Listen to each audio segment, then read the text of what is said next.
अब यहाँ शिव पुराण में जो चर्चा है, शिव पुराण में ये बताया गया कि पार्वती जी ने हिमालय को और मैना को बंद कक्ष में अपने विराट स्वरूप का दर्शन कराया। जैसे कृष्ण जी ने कराया था अर्जुन को दर्शन, वैसे पार्वती जी ने अपने आदि शक्ति का विराट स्वरूप का दर्शन कराया है। शिव पुराण में वर्णन है इसका। रुद्रयामल तंत्र में भी इसकी चर्चा है कि जब विश्व का दर्शन, विश्व रूप का दर्शन कराया, जब ब्रह्मांड में विराट रूप का दर्शन माता पार्वती ने कराया मैना को, तब मैना की दृष्टि खुली और मैना ने देखा कि समस्त नदियां, झील, झरने, पेड़ पौधे सब के सब पार्वती माता के अंदर ही दिख रहे हैं। पूरा क्षेत्र प्रदेश, कैयक ब्रह्मा, कैयक विष्णु, कैयक महेश, नागलोक, गंधर्वलोक, शिवलोक, सत्यलोक, पाताल लोक, सब के सब माता पार्वती के मुख में अंदर ही दिख रहे हैं। ये दृश्य देखा मैना ने, और तब उनकी बुद्धि सही हुई, शुद्ध हुई, और तब उन्होंने कहा कि अब अपने रूप को शांत कर लें, स्थिर कर ले माता। माता कह करके अपनी बेटी को बुलाई और कहीं कि अब आप शांत हो जाएं, अपने वास्तविक रूप में आ जाएं। फिर आदि शक्ति जो है विराट स्वरूप का त्याग करके फिर पार्वती के रूप में आती हैं। तब मैना मुस्कुराती हैं, कहती हैं हमने सब जान लिया, हमने इतने दिन तक आपको अपनी बेटी की तरह व्यवहार किया, पता नहीं कब बेटी बेटी कह के हमने कुछ ऐसा कह दिया होगा, कुछ जाने अनजाने में ऐसा अभद्र व्यवहार कर दिया होगा।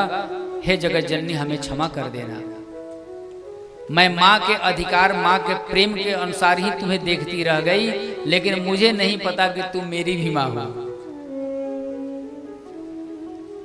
फिर पार्वती जी कहती हैं कि माँ मैं आपको दर्शन कराती हूं आपके दामाद का। और पार्वती जी मानसिक संकेत भेजती हैं, रामचरितमानस नहीं शिव पुराण चल रहा है भाई।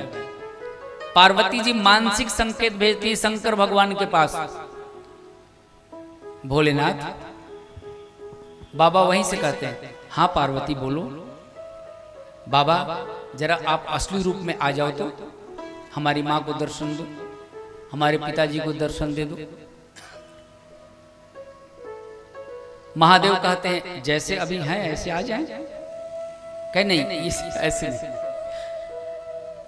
जैसे देवता आपका दर्शन करते हैं, नारायण आपका दर्शन करते हैं, जैसा आप वास्तव में हैं, जैसा हम आपके संग रहते हैं, कैसा रहते हैं।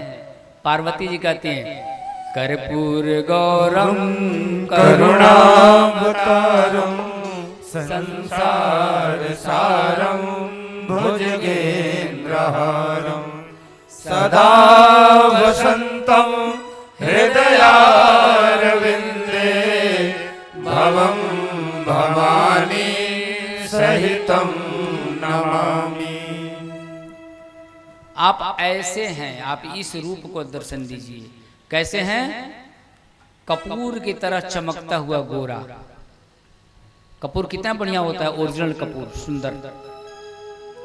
तो वैसे आप हैं और हम और आप सदा से एक संग रहे हैं। भवम भवानी सहितम, भवानी के संग आप रहे हैं, कभी आपका हमारा संग नहीं छूटा है। तो आप अपने उस दिव्य रूप का दर्शन दीजिए। और इतना पार्वती जी की इच्छा होती है और शिव पुराण के व्यास कहते हैं कि शंकर भगवान वहीं पर पार्वती जी की प्रार्थना सुन के पार्वती जी को साथ लिए हुए और वहीं पर दर्शन देते हैं। बोलिए उमापति महादेव की जय। और मैना जी और हिमालय ने दर्शन किया। मैना और हिमालय ने देखा कि हमारी बिटिया अभी जिनका पाणी ग्रहण संस्कार होना है वो पहले से इन्हीं के संग है, पहले से ही संग। ये होती श्रद्धा विश्वास, हमेशा एक संग बना रहे। दोनों एक संग जब बना रहेगा। अभी कल की कथा में क्या चल रही थी, जब शिव जी डूब रहे थे ब्राह्मण रूप में तो पार्वती जी ने बचाया था ना। कथा में कल आपने सुना था, हाथ दे करके खींच लिया था कुएं से। और जब पार्वती जी चिता में जलने जा रही थी उस समय कौन बचाया? शंकर भगवान बचाए। इस कथा का अर्थ क्या हुआ कि अगर आपके अंदर श्रद्धा विश्वास दोनों है, दोनों है, गुरु पर, शास्त्र पर, धर्म पर। अगर दोनों है तो अगर आपकी कभी गलती से श्रद्धा कमजोर होगी या मिटेगी तो विश्वास बचा लेगा, और अगर विश्वास टूटेगा तो आपकी श्रद्धा उसे बचा लेगी। लेकिन श्रद्धा विश्वास होने चाहिए। इसलिए शंकर भगवान को पार्वती जी बचाती हैं तो पार्वती जी को शंकर भगवान बचाते हैं। और जिसके अंदर श्रद्धा विश्वास दोनों ही नहीं रहेगा वो व्यक्ति व्यथित, चिंतित, दुखित, समाज में भटकता हुआ मिलेगा। तो अगर ऐसा दुख हो, चिंता हो, शोक हो, संताप हो, झल्लाहट हो, डिप्रेशन हो, तो समझ लें कि आपके अंदर श्रद्धा और विश्वास दोनों की कमी हो गई है। इसलिए शिव पार्वती का होना अनिवार्य है आपके जीवन में भी और आपके अंतःकरण में भी।